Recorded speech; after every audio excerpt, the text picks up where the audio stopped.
This is Nova Careers. We're Hello. here with Shereika. Good morning. Hi. Good morning. Shereika, can you introduce yourself and tell us what you do? Hello. I'm Shereika Lovelace. I am a school counselor for K through 5. That's elementary school here in Kentucky. Okay, so you're a Yep. school counselor. Can you expand on Yes. that? Oh, sorry. Yes. So school counselor, that is, there's two types. People think about mental health practitioner and school counselor. What I like to think of my job is, I say I'm triage. So, when you go into the hospital, the person who takes the temperature, who kind of evaluates what's going on with you, that's what I do. When kids come to my office, I typically evaluate what's going on with students. Like if they just need simple coping skills, if they need someone to talk to, I can help them with the basic level of coping skills, someone to talk to, simple therapeutic needs. However, our mental health practitioner, we have one of those at our school as well, can go deeper with the kids. Like they can do play therapy, see them one-on-one, schedule time. School counselors, however, have that line in their contract that says other duties as assigned, where we have so many different hats. Like every single day that I go into my job, I have things in my schedule, but I don't know exactly what I'm going to do when I get to work. Like I might have things I have to do when I get to work, but not necessarily know what I'm going to face when I get there. So I can do things like guidance lessons on things what I've done so far. Our last one has been on gifted and talented. So we're identifying kids in the gifted and talented areas such as general intellectual ability. Those are kids that are like the 96th percentile and higher. Kids that are specific aptitude. That means they have really high reading ability, more than I would say more than high. Like not just a kid that's really bright, that's higher than bright. Um, Kids who are high in reading, high in math, high in science and social studies. So we've done like and fourth and fifth grade kids were doing that, and then for our primary kids, which is K1 and 2, we went in and did little mini lessons for them, and then the kids had to provide evidence for that, and then we met as a committee, went through their work, and then used a rubric to decide whether or not they're gifted and talented or primary talent pool for them. So as a counselor, we identify kids for gifted and talented.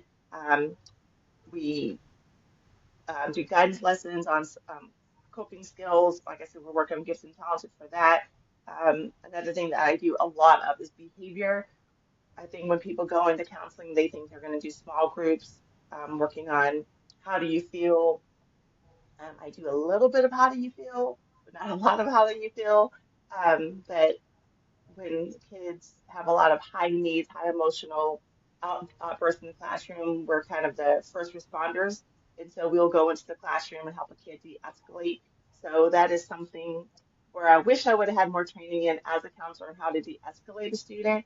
A lot of counseling is on the job training, as in you're going into the classroom and you're learning it as you're doing it. Um, and there's just no training for that. You're like literally figuring it out as you're doing it. So um, I'm going in, de-escalating the student, trying to figure out what they need at that time, trying to pull them down so that way they can work their way back into the classroom and learn with the teacher and the other students. So that is a counselor's job. You go in, you pivot a lot, you have many different hats as you're working within that job and coming out with a smile on your face pretty much and doing it all over the very next day. So that's a job of a school counselor. Well, with every day being different, it's probably hard to train for the specific situations because you're going in and every day is going to look a little bit different. Every child's going to respond a little different. So you said you wish you would have had more training on that, but that's probably pretty tricky. Yeah. So the training you would look at is I think there's training out there for de-escalation skills. Like it's Mm, called, I gotta think of the word, trauma informed care. That's what it is. okay. So now that's the word that's out there because everyone has anxiety these days. So now they have trauma informed care and they teach you how to deal with kids who are high needs and trauma. And when I go to conferences like counselor conferences, they Mm, teach you how to walk into a classroom and how to de-escalate without setting a student off. And then again, one of the things that I've learned as a counselor is how to build relationships with kids. And again, I've been a counselor probably now for 20 years ish, somewhere around there, 18, 19 years. So because I'm able to build relationships, when I'm walking into a classroom with a student, I can kind of gauge their temperature and figure out how to interact with them to just de-escalate. Oftentimes, when a teacher has had enough of that student, they want to tell you everything they've done wrong at that time. Mm, And what we've had to do as counselors say, I know you want to flip out right now and tell me everything they've done, but if you have to make a choice, do you want to tell me what they've done, or do you want me to fix the kid and move on and help them de-escalate? So, and my job is not to discipline the kid, it's to put them back into the room, calm them down. So sometimes I'll go in and be in with the child, help them calm down, get them back together. And that might look different than yelling and screaming. And I, one thing I've learned in a long time is that kids don't really respond to you yelling and screaming at them. They respond to you, let me come in and um, come in quietly and, hey, what's going on, buddy? And I know my family may not believe that or not, but I don't come in screaming and yelling. I come in really quiet. Not my personal family because I haven't screamed, but my intermediate family, my siblings and that. But I don't. I come in there nice and quiet, and I talk to them, and I get them on. I get on their level, and we try to figure things out, and that builds a relationship with them, and a trusting relationship, so that they know that I'm on their side. And that's the on-job training that you learn. You figure that out real quick. And the quicker you learn that is because kids learn things quickly. That if you start taking them outside the classroom, they learn that negative reinforcement of you're going to take them out the classroom. So they're going to start that behavior of, oh, I want to escape. So let me cut up some more so that way I can get off the room. However, if you go in the room, help them de-escalate, they'll stay in the room and their behavior will change inside the classroom. So it's a give and take. And yeah, most times when you go through a counseling program, you learn how to do guidance lessons, and that's probably through teaching as well as a teacher, but um, you learn how to do therapy, you learn how to do play therapy, but you do not necessarily know how to de-escalate a problem or walk inside and say, this is a coping skill. Let me show you how to breathe. Let me show you how to do a different box. Those are definitely on the job training. And when you're talking to your colleagues and doing different conferences on behavior, those are okay, just things that you have to learn with the job. gotcha. So you can learn the skills just to help you in those different situations. Yes. Yeah. What is one skill you would say that you use every day? De-escalation skills, yes, and relationship building. Those are two things you have to learn how to do real quick. And even with adults, I have I have probably gone further, I guess that's the right word, with parents because I've built relationships with them. I'm able to bridge more communication with parents because I built relationships with them. They're probably the best job of being a counselor. One of the things, I don't know if that's even the right word, but as a counselor, you're such a middleman because I'm between teachers and the principal, I'm between teachers and the parents. And sometimes when the teacher can't really communicate with the parent or vice versa, they come straight to the counselor. And I'm able to Mm, facilitate that conversation because the teacher's going this way and the parents going this way. And you, as a counselor, you literally have to take both sides and be like, oh, I know what you mean. Oh, I know what you mean. And agree with both sides. But then when it comes together, you have to be able to facilitate that conversation and come up with a win-win and say to right. them, I see what you want over here and I see what you want over here, but this is what it has to look like and say it in such a way that they both can hear it. And that is a skill in itself where it's not negative, it's not positive, but it's this is what it is. And they're both like, oh, that makes sense. And whew, it's not that alone is see what I mean? And they're hearing what you have to say, but it's in such a way that they both can hear it. So having to Right. change the word around, that is um, that is something that I've had to learn to do in these last 20 years to make it to where it's not always the most positive thing that they're hearing, but it's in a way that they can hear it, if that makes Right. sense. So that is probably a very pivotal job as a counselor too. That's something Right. that you really can't learn to do, but you will learn how to do it as a counselor. You can't learn that in school and on the books, but you have to definitely learn that. And I think building relationships is very important because that gets you a lot further if people know that you truly care about them, or a student knows that you truly care about them, Oh, then you can speak absolutely. Yes. further into their life. So, Yes. so what led you down the counselor path versus being a teacher? So when I went to school, when I went to school in college, I went to Western Kentucky University. I first wanted to become a rocket scientist. So I went there in the summer to, for whatever reason, I was looking at sunspots with a professor. And so when I went there, I was going to become a rocket scientist. That was my life. I was going to go do that. Well, apparently that was hard. So then I pivoted over to psychology like everybody else. And I was like, I don't want to do that either. So then I was like, oh, let me become a teacher. And then I found out that I love teaching. Teaching was my jam. I was a teacher for about 9, 10 years. And then in Kentucky, you have to have they're called different ranks. So with your degree, you have to have plus 15 hours to get more money. So I Mm-hmm. decided to get my plus 15, then I got more money. And then as you go on, you have to in order to get paid more, you get more plus 15 more college hours. So as I was going through, I thought, well, I might as well go ahead and get hours for another degree. So I was thinking, well, what am I good at? I'm good with children. I'm really good with kids. So I started thinking of let me go ahead and get a master's in counseling because I facilitate well with kids, and that's what kind of led me towards my degree in counseling because I thought that would be a good degree. And I thought counseling was pulling kids together, meeting in small group. I thought my job would look more like a mental health practitioner versus what a school counselor is. I thought that's what my job was going to be, but it's not. My Okay. job is not a mental health practitioner at all. So. So is that like a mental health practitioner? Would that be a different degree to go on to that sort of a? Yes, I'm not exactly sure what a mental health practitioner needs. I think the one that I have in my building, I think she actually has a license, like she could practice outside of school. I don't Okay. have a license. I cannot have my own office outside of school. Um, and to me, a mental health practitioner is what you would think a school counselor would have, like small groups, a cutesy little room. Even my room's cute now to have my own office.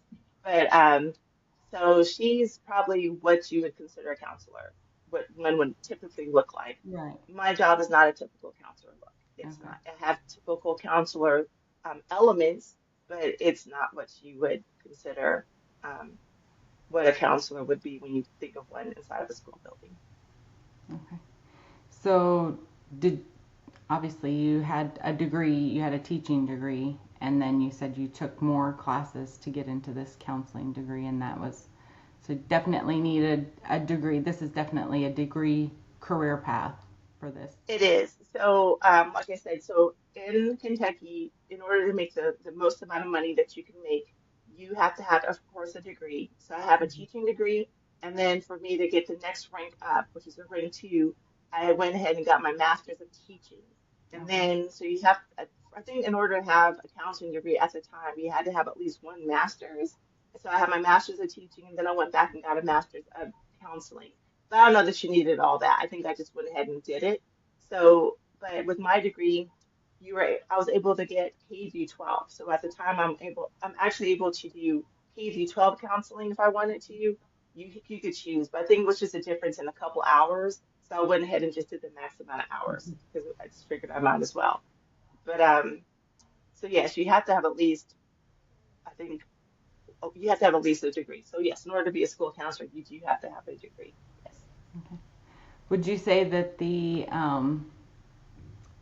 you had said that you are good with kids? So is that the kind of the pivotal point where you were like, okay, I can counsel them, or what made you, I guess, really decide that counseling was for you, just that you could work with kids and listen to them well? Yeah. Yeah, so that was probably the pivotal point. Like I just thought it was my natural next step. I had been teaching for 10 years, And I thought, okay, I can be a counselor. Like I said, um, I'll just be transparent. I thought I was going to be like a mental health Oh yeah. practitioner where I get to have a small group and work with kids in that capacity. But when I became a counselor and the real world hit me what a counselor actually does, I regretted it. I regretted it a lot. I did not realize what having to deal with the behavior, the parents, the yelling. Um, you, as a school counselor, you're pretty much baptized by fire because Mm-hmm. you're getting fussed at by parents, you're dealing with behavior, you have teachers coming at you, and it's a lot. Like, as a teacher, you are protected in your little classroom, you have all your sweet little kids. Like I was telling my daughter yesterday that I truly loved being a teacher. Like if I could go back and make the same amount of money, I would go back being a teacher because it's phenomenal. Like there's nothing like a teacher's heart. And I was a phenomenal teacher. Like I will go ahead and give myself that. I'm a great counselor to you, but I loved teaching. There's nothing like it. And but the money that I'm not saying I do my job for the money. There's so many different pros and cons of being a Right. counselor. Oh There yeah. really is. Like I mean, if, I will give you plenty of reasons why I enjoy being a counselor, but I definitely have a teacher's heart. I will say that. Mm. But there is something that if I had the opportunity to go back and do, I would go back and be a teacher before I would go back and be a counselor. Just Which I because, think having a teacher heart is important in the counselor yeah, position as well. yeah, you have. I mean, you do. You have to love what you do, or else I wouldn't do it. I Right. think the minute that I become bitter, I would need to stop doing my job because then I will Yeah. no longer be effective. That is for sure. But as far as if I had a choice, I'll go back and be a teacher. But I don't hate my job. It's just it's a little more challenging, I would say. But then I'm sure there are teachers out there that definitely feel like their job is equally as challenging as mine. It just depends on where you are. So Right. one job is not harder or easier than the other by any means. It's just that in my personal experience, I really enjoyed being a teacher. Gotcha. And you said you taught for like 8 to 10 years. Yeah, I taught for 10 years and then And I just felt like okay. that was my natural next step because I was going back to school. It was just kind of like my next step. Like I had my degrees, it was just time for me to move on. And I just thought it was just a natural good step. And I interviewed at a really good school. Like, you know how just things will progress in the right way Yeah. and you take the right time. And that's where it was. It led me to a great school and everything went the way it was supposed to go. So I'm where I'm supposed to be. Really, I am. Yeah. Did you, what grades did you teach when you were teaching? I taught a fourth grade the whole time. Okay. Yeah, Gotcha. it's a So good what's grade. the It's fourth best grade. part of your job? Okay, so literally the best part of my job, cliche, are the kids, but it's because they're so funny. They're hilarious and they're sweet and they're glad to see you when you come in the day and um they're quick, like especially the first grade and second graders, they come in and you think people think that kids don't know anything, but you can talk to a kid and they talk to you like little adults and they literally make up everything. The kids make your job because they're hilarious and the stuff that come out of their mouths is hilarious. And another thing that I like working with kids is because when you give them advice and you work with the kids, they truly want to apply what you say. Like I do not like working with adults because they're the worst clients. Kids will actually give you belly breathing. Kids will actually stop and do self-talk. Kids will work with you. Everything that you ask them to do to make themselves feel better when you're saying, well, what are your coping skills? And they'll say, do the box, belly breathe. They'll do all of them. And then the other counselors taught the kids how to stay away from, gun safety. And my kids still know the song about gun safety. They still sing it. So I just think it's real cute how elementary kids definitely they just bring such good joy. And I had a group of girls last year that just they were turkey butts, but they were the best because they were just funny and engaging and just so much. Again, there's so much fun. Like when you get a group of girls that are just or kids that are just fun and interact with you, you cannot beat that. So that is No. definitely the best part of my job. It definitely outweighs the crazy that happens every day. So when you have nuts and then you have sweetness on the other side, the sweetness definitely outweighs the crazy. That is Gotta definitely the best remember part of the job. remember those good moments and the sweet moments. Yes, for Yeah. sure. Yeah. Yes. That's every job, right? Got to remember the Yeah, good. you do. That's what Challenge. pushes, that's what brings me back every day with the kids. Yeah. Yeah. Um, I think you kind of already probably talked about the challenges. Having to wear many hats, it sounds like you've, over the years, working with the principal and the teachers and the parents and the Hmm. kids. So you're And the kind of like kids. a And yeah, mediator. You're a mediator yes. between. I'm a Yes, I definitely am a mediator. I think one of your questions was like, what is a skill that that you have to have, but a skill that also that cannot be taught is the skill of wickedness, and that's where you just have to know what you have to do before you're told to do it. Um, and that's something that's probably my biggest pet peeve is if I have to tell you to do something, then you can't work with me. So, um, because when you walk into a situation, you have to be able to read the room. Even with parents, you have to be able to look at the parent and be able to pivot on how you're speaking with them. So if you have some witness, you're able to go in and go like, okay, this is what needs to be done. I need to do this and do that. So witness gets you a long way. Witness and grace. Like I need people to give me grace, and when you give somebody else grace, you go much further.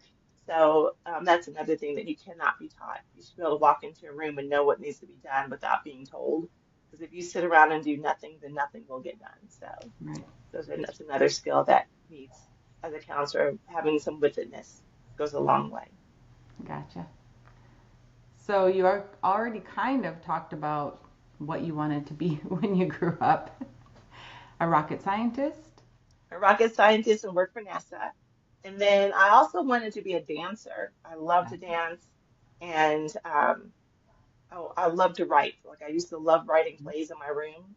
So I would dance in my room and I would write tons of plays. Like I would write plays and stories. So a little mix of this and that. But I definitely wanted to work for NASA, and I wanted to and write plays and write stories. So Nice. You wanted to work for NASA. So did you watch the mhm, launch this week? absolutely not. I said I want it to be.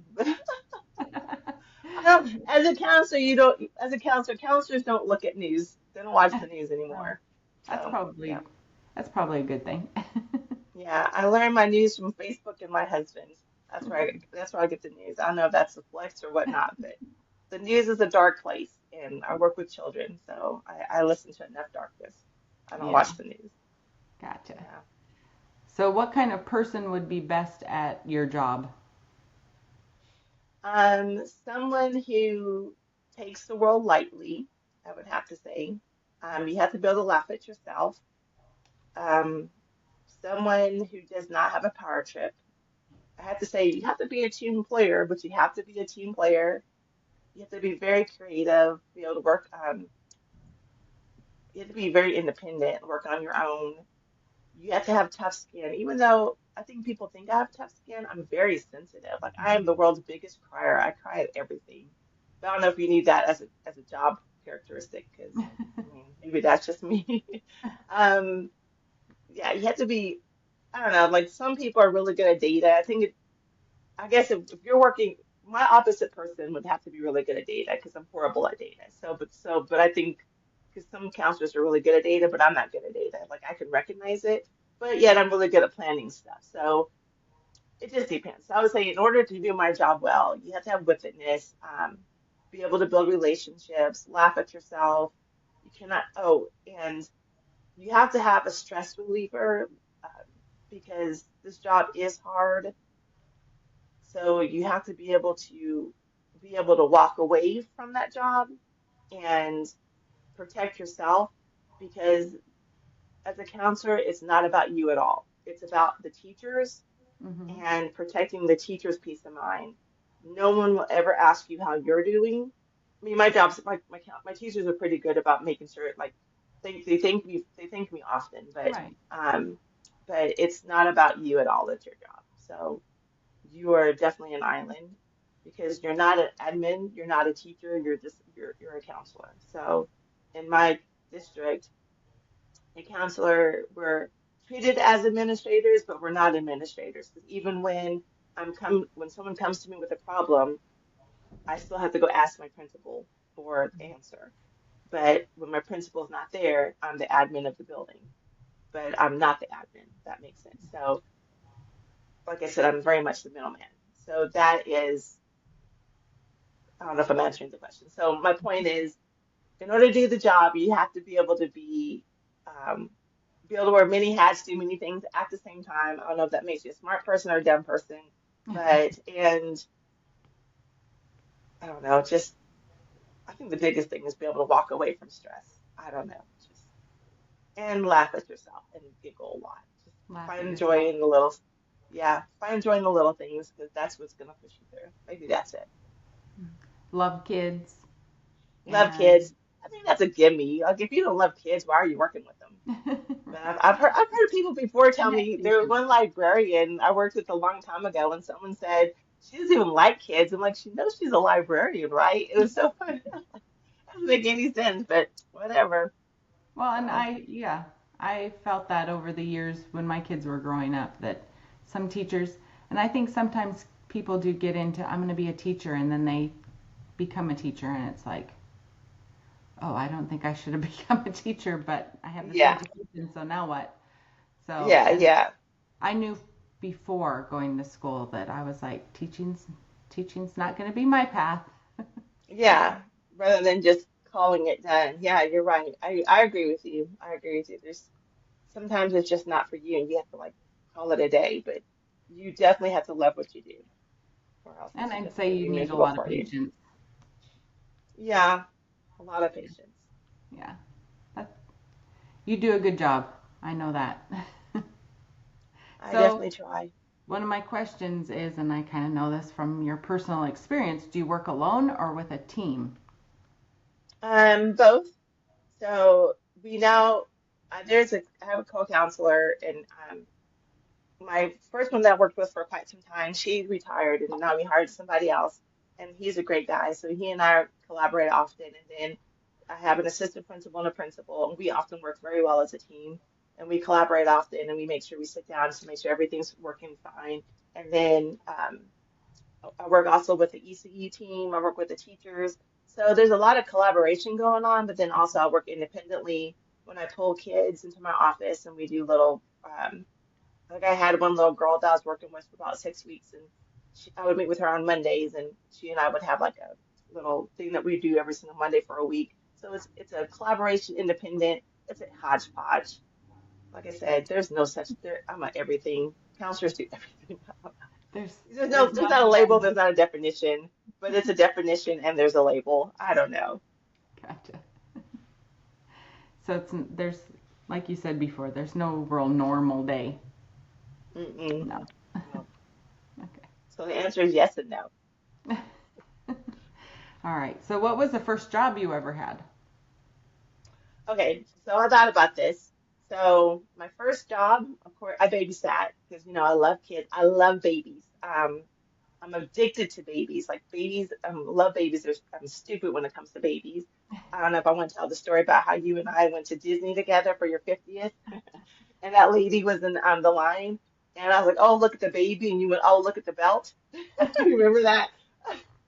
The first thing you noticed was her belt, and the first thing I I was noticed was looking her at baby. I was Yeah, looking at we're her looking at the clothes and same you were lady, looking. but yeah, at her baby. Um, but anyway, so uh, my first job, of course, was babysitting because I love babysitting. And then I was a nanny, like a little mini nanny for the guy across the street for us, and he paid me really well considering. And then I also worked at the movie theater. That's probably my real, I guess, 9 to 5 job was the movie theater in our town. So that was my first job. First job. So Work, working yeah, at the movie nannying theater, and making popcorn. yeah, making popcorn and eating hot tamales.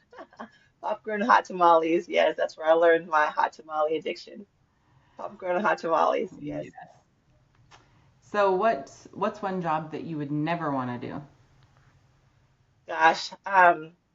Feel like you hate to say that because like I would put respect in everybody's job, but how about if I say I would prefer not to do it? How about that? I would prefer not to be maybe I don't know. I'm not gonna say anything just because, like I said, I put respect in everybody's name, and I'm not gonna do I that don't because I don't think it's necessarily disrespectful. For me, it would be nursing or doctor.